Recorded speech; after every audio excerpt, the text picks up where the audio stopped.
ಹರಿಯುವ ನೀರಿಗೆ ದೊಣ್ಣೆ ನಾಯಕನ ಅಪ್ಪಣೆಯಂತೆ ಸೊಗಡು ಶಿವಣ್ಣರ ವಿರುದ್ಧ ಗುಡುಗಿದ ರೈತ ಸಂಘದ ಹೊಸಪಾಳ್ಯ ಲೋಕೇಶ್. ಹರಿಯುವ ನೀರಿಗೆ ದೊಣ್ಣೆ ನಾಯಕನ ಅಪ್ಪಣೆಯಂತೆ ಎಂಬ ಗಾದೆ ಮಾತು ನೆನಪಿಗೆ ಬಂದಿತು ಎಂದು ರೈತ ಸಂಘದ ಹೋರಾಟಗಾರ ಅಧ್ಯಕ್ಷ ಹೊಸಪಾಳ್ಯ ಲೋಕೇಶ್ ಅವರು ಗುಡುಗಿದ್ದು, ತುಮಕೂರಿನ ಸೊಗಡು ಶಿವಣ್ಣರ ವಿರುದ್ಧ ಮಾಗಡಿ ಪಟ್ಟಣದ ಪ್ರವಾಸಿ ಮಂದಿರದಲ್ಲಿ ರೈತ ಸಂಘದ ವತಿಯಿಂದ ನಡೆದ ಪತ್ರಿಕಾಗೋಷ್ಠಿಯಲ್ಲಿ ಅವರು ಮಾತನಾಡಿದರು.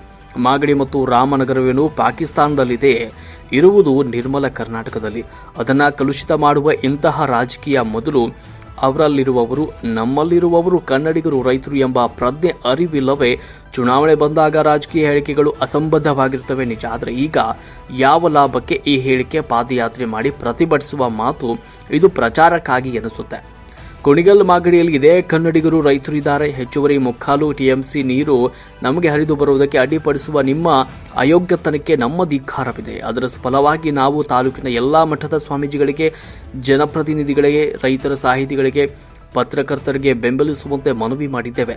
ಡಿಸೆಂಬರ್ 3ರಂದು ಮಾಗಡಿ ಕುಣಿಗಲ್ ರಸ್ತೆಯನ್ನು ಅಗೆದು ರಸ್ತೆ ತಡೆ ಮಾಡುವುದರ ಮೂಲಕ ಎಕ್ಸ್ಪ್ರೆಸ್ ಕೆನಾಲ್ ಕುಣಿಗಲ್ ಮಾಗಡಿಗೆ ಬರಲಿ ಎಂದು ಪ್ರತಿಭಟನೆ ಪ್ರಾರಂಭ ಮಾಡಿದ ರೇವಣ್ಣ ಅವರು ಭಾಗವಹಿಸುವವರು ಅಂತ ಹೇಳುವುದರ ಮೂಲಕ ಹೇಮಾವತಿ ನೀರು ಮಾಗಡಿ ಕೆರೆಗಳಿಗೆ ಬರಲಿ ಎಂದು 1996ರಲ್ಲಿ ಮಾಜಿ ಸಚಿವ ಎಚ್.ಎಂ. ರೇವಣ್ಣ ಸಹಿ ಮಾಡಿದರು. ಈ ಪ್ರತಿಭಟನೆಗೆ ಸಾಥ್ ಕೊಡುವರೆಂದು ಪತ್ರಿಕಾಗೋಷ್ಠಿಯಲ್ಲಿ ತಿಳಿಸಿದರು. ಜಿಲ್ಲೆಗೆ ಜಗಳ ತರುವ ಕೆಲಸವನ್ನು ಸೊಗಡು ಶಿವಣ್ಣನಂತವರು ಮಾಡಬಾರದು. ಮೊದಲು ಈ ಹೇಳಿಕೆಯನ್ನು ಹಿಂತೆಗೆದುಕೊಂಡು ಸೌಹಾರ್ದಯುತವಾಗಿ ಮಾತನಾಡುವಂತೆ ಸಲಹೆ ನೀಡಿದರು. ಜೊತೆಗೆ ಮಾಡಬಾಳ ರೈತ ಮುಖಂಡ ಚನ್ನರಾಯಪ್ಪ, ಉಪಾಧ್ಯಕ್ಷ ರವಿಕುಮಾರ್, ತಾಲೂಕು ಉಪಾಧ್ಯಕ್ಷ ಬುಡನ್ ಸಾಬ್, ಜಿಲ್ಲಾ ಉಪಾಧ್ಯಕ್ಷರು ಸಲಿಮುಲ್ಲಾ, ಶಿವಲಿಂಗಯ್ಯ, ನಾರಾಯಣ, ಯುವ ಘಟಕದ ಅಧ್ಯಕ್ಷ ಕಾಂತರಾಜು, ಕಾರ್ಯದರ್ಶಿ ಚಿಕ್ಕಣ್ಣ ಗೊಲ್ಲರಟ್ಟಿ, ಉಪಾಧ್ಯಕ್ಷ ಶಿವರಾಮಯ್ಯ, ರಾಜಣ್ಣ, ಗೌರಮ್ಮ, ಮಹಿಳಾ ಘಟಕದ ಕಾರ್ಯದರ್ಶಿ ಶೇಖರ್, ಲೋಕೇಶ್, ಶಂಕರಪ್ಪ, ರಂಗಯ್ಯ ಸ್ವಾಮಿ, ಕರಿಯಪ್ಪ ಈ ಸಂದರ್ಭದಲ್ಲಿ ಜೊತೆಗಿದ್ದರು.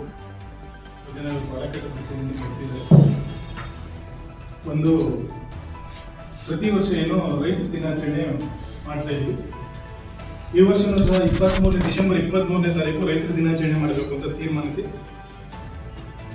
ಎಲ್ಲ ಪಕ್ಷದ ನಾಯಕರುಗಳು ಅವರ ವೈಯಕ್ತಿಕ ಕೊಟ್ಟಿದ್ರು, ಅವರು ಕೊಟ್ಟಿದ್ರು, ಬರೋದು ಬಿಡೋದು, ಗೌರವ ಇದ್ರೆ ರೈತರ ಮೇಲೆ ಪ್ರೀತಿ ಇದೆ, ಏನೇ ಕೆಲಸ ಇದ್ರೆ ಬದಿಗೊಟ್ಟು ರೈತರ ಕಾರ್ಯಕ್ರಮ ಭಾಗವಹಿಸಿ ಅಂತ ನಾವು ಸಹ ಭಾವಿಸಿದ್ವಿ. ಎಲ್ಲರ ಮೇಲೆ ನಮ್ಗೆ ಗೌರವ ಇದೆ, ಬರ್ತಾರೆ ಅಂತ ನಂಬಿಕೆನೂ ಸಾಧ್ಯ, ಬರಲೇಬೇಕು ಅಂತ ಒಂದು ನಂಬಿಸಿದೆ. ನೋಡೋಣ, ಪ್ರತಿ ವರ್ಷದಂತೆ ಈ ಸಲ ಸುಮಾರು 10ರಿಂದ 12 ಜನ ರೈತರ ಸನ್ಮಾನ, ಅದರ ಜೊತೆಗೆ ತಾಲೂಕಿನಲ್ಲಿ ಕೆಲವು ಸಾಧಕರುಗಳಿಗೆ ಸನ್ಮಾನ ಮಾಡಬೇಕು ಅನ್ನೋ ದೃಷ್ಟಿಯಿಂದ ಇವತ್ತೆಲ್ಲ ತೀರ್ಮಾನ ಮಾಡಿದ್ದಾರೆ. ಆ ವಿಚಾರವಾಗಿ ಡಿಸೆಂಬರ್ 23ನೇ ತಾರೀಕು ಬೆಳಿಗ್ಗೆ 11 ಗಂಟೆಗೆ